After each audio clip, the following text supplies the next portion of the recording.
ಕುಪ್ಪದಿಂದ ಕಮಂಡಲ ಗಣಪತಿ ಒಂದು 7 ಕಿಲೋಮೀಟರ್ಸ್ ಬರುತ್ತೆ ಅಲ್ಲಿಂದ.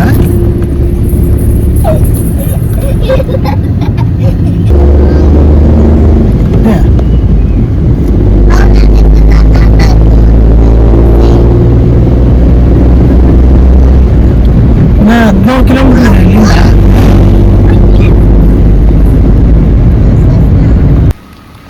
ಸ್ನೇಹಿತರೆ, ಇಲ್ಲಿ ದೇವಸ್ಥಾನಕ್ಕೆ ಬಂದಿದ್ದೀವಿ. ಕಮಂಡಲ ಗಣಪತಿ ನೋಡಿ, ಇಲ್ಲಿ ಈ ಥರ ಇದೆ. ಪಾರ್ಕಿಂಗ್ ಸ್ಪೇಸು ಸ್ವಲ್ಪ ಲಿಮಿಟೆಡ್ ಆಗಿದೆ, ಒಂದು ಕಾರ್ ಬರ್ಬೋದು ನೋಡಿ. ಈ ಥರ ಇದೆ. ಆಲ್ರೆಡಿ ಪೂಜೆ ಸ್ಟಾರ್ಟ್ ಆಗಿದೆ. ಸೊ ಮಧ್ಯಾಹ್ನ 12 ಗಂಟೆವರೆಗೂ ಓಪನ್ ಇರುತ್ತೆ. ಬನ್ನಿ ದೇವ್ರ ದರ್ಶನ ಮಾಡ್ಕೊಬರೋಣ.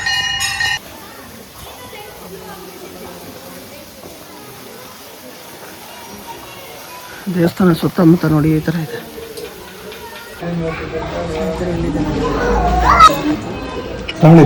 ಅವ್ರು ಬೇರೆ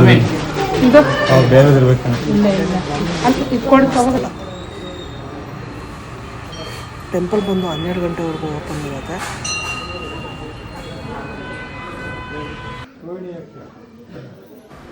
ಸ್ನೇಹಿತರೆ, ಕಮಂಡಲ ಗಣಪತಿ ದೇವಸ್ಥಾನ ಬಂದು ಕರ್ನಾಟಕದಲ್ಲಿ ಚಿಕ್ಕಮಗಳೂರು ಜಿಲ್ಲೆಯಲ್ಲಿರುವ ಕೊಪ್ಪ ತಾಲೂಕಿನ ಕೆಸವೆ ಗ್ರಾಮದಲ್ಲಿದೆ. ಇದು ಪ್ರಕೃತಿ ಮಡಿಲಲ್ಲಿರುವ 1000 ವರ್ಷ ಹಳೆಯ ದೇವಾಲಯವು ತನ್ನಲ್ಲಿರುವ ಕಮಂಡಲ ತೀರ್ಥ ಎಂಬ ನಿರಂತರವಾಗಿ ಹರಿಯುವ ಪವಿತ್ರ ಜ್ವಲ ನೀರಿಗೆ ಬಹಳ ಪ್ರಸಿದ್ಧಿಯಾಗಿದೆ. ನೋಡಿ, ಇದೆ ಆ ನೀರು. ಈ ತೀರ್ಥದಿಂದ ಸಕಲ ರೋಗಗಳು ನಿವಾರಣೆ ಆಗುತ್ತೆ ಎಂಬ ಪ್ರಸಿದ್ಧಿ ಈ ದೇವಸ್ಥಾನ ಪಡೆದಿದೆ.